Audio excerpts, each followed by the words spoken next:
Amid the bombing of Gaza, thousands took to the streets in anger in cities across the UK. And despite a ceasefire, protesters are keeping up the pressure on their own government to change its stance, which has been supportive of Israel.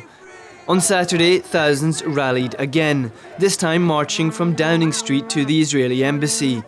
But for some, just protesting in the streets in reaction to bloodshed isn't enough. The Israeli embassy has become a focal point of protest at times of crisis. But up and down the country, pro-Palestine activists are involved in many different kinds of action to make their points. It's a wet and cold afternoon in London. A group of young activists have met to carry out some disruptive action in solidarity with Palestinians. They haven't told us their plans, but we follow them across central London anyway. It's soon apparent what the target is. This building houses the offices of the British security company G4S, and the activists have occupied the ground floor. Police quickly arrive in large numbers to remove the protest. What's happening in Gaza could only happen with the support on the Israeli side of a network of states and companies. G4S is one such company. They build Israel and maintain Israeli prisons in the West Bank, and in Gaza they maintain the Erez checkpoint that is physically stopping Palestinians getting out. G4S became infamous around the world for its disastrous failure in managing security at the London Olympics. But its involvement in the murky world of Israeli prisons and checkpoints is less well known. The UK government considers Israel's policy of detaining Palestinians, including children, without charge or trial, as a breach of the Geneva Conventions, but it refuses to take action against G4S. The security company itself says it hasn't violated any international laws. The activists don't have much sympathy. Because what's happening is sustained by companies and actions right here in London, we have a duty to act wherever we are in the world, and we're sending a message to G4S that we know what they're doing and it's unacceptable. Actions by pro-Palestine activists are not unusual in the UK. In fact, over the last few years, they've become a regular occurrence. But Israel's latest attack on Gaza has inflamed anger, and protests like this one have become a near daily occurrence over the past week. And an hour and a half after they arrived, the activists decide to leave peacefully. No arrests were made this time, but the group say they have a list of targets they'll hit next, and that this is a regular action to shame companies profiting from occupation. We don't want Israeli citizens to suffer, but what the Israeli state is inflicting on Palestinians in the West Bank, in Gaza, means that BDS is so important. Like, the whole of Britain got behind the boycott movement in South Africa during apartheid, and they ended it. It works. It really, really works. And we will keep up doing campaigns like this. We will keep providing the targets for people to realise what's actually going on. Later in the day, a different group of people have gathered outside a performing arts theatre, also in central London. Some are queuing to go in, others are trying to convince them not to. On the billing is the Israeli state-funded Bathsheba dance group, described by the Israeli government as the best-known global ambassador for Israeli culture and part of the government's Brand Israel PR initiative. It's currently on a tour of the UK, but its performances have been disrupted by pro-Palestine activists in several cities. Supporters of Israel describe them as hate-mongers. Do you boycott a group of dancers who are expressing themselves in an artistic way? What has that got to do with politics? What has that got to do with religion?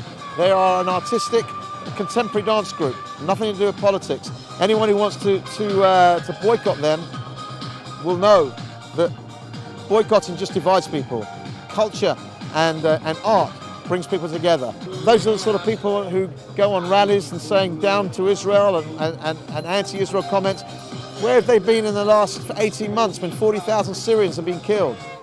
Activists insist this is about boycotting the Israeli state and its associates, not individual artists. Historically, culture and politics have always gone hand in hand. And right now, they know that the world is slowly waking up to the aggression of Israel, and that's why they're sending dance troupes like Bathsheba around the world to try and justify and try and make what they're doing seem a lot more palatable.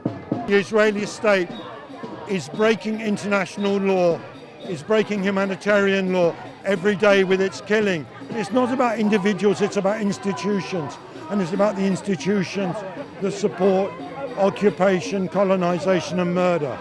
If Bachiva was just a dance group, I wouldn't actually be boycotting. But Bachiva is actually state funded by Israel. So they will try and conflate the issue into Jews versus Muslims. It's not. It's about human rights. Yes, many of us have actually been onto demonstrations on Syria as well. But we are here as well because we're human rights activists. One by one, activists inside the theatre stood up and disrupted the performance before being ejected from the venue, sometimes by force. They say their presence has received a mixed reaction. Some people want us to go away, some people want to hear from us and are worried. Some of them are going in, they're not sure whether they should go in, but they paid for their tickets. But they'll think differently about the performance, having heard what we've got to say. This member of the audience who left early said the show was excellent, but he sympathised with the sentiment of the protest. I hope that more people have got the guts to do something about it, rather than going in there and sitting and watching that show. It's an excellent show, mind you, that is true. But I think there's a time for a show and a time for grieving. Some of the boycotts have borne fruit. A long-running campaign against the Israeli cosmetics firm Ahava, which operates in and takes resources from the occupied West Bank, resulted in it being forced to close its flagship London store. In other places, some city councils and universities have cancelled contracts with firms involved in the occupation.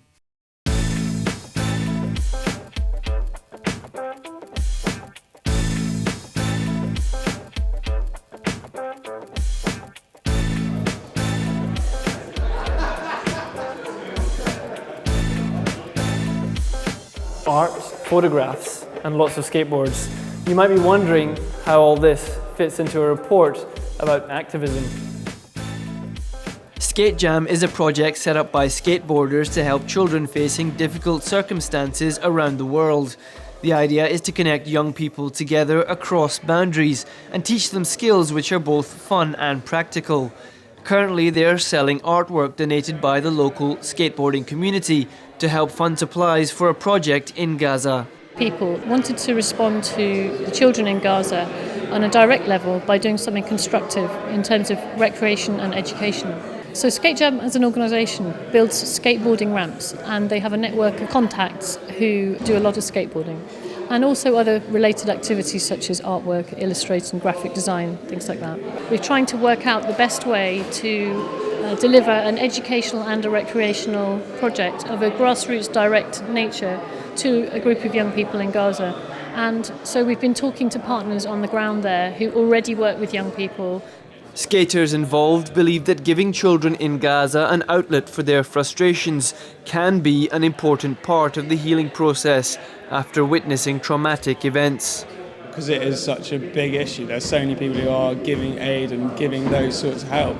But I think with skating, it's going to be something that they're going to be able to build on. They're going to see that they have the ability to progress. The contacts I have in Gaza, they're actually really positive about it. And there is a growing scene of surfers and graffiti artists and b-boys.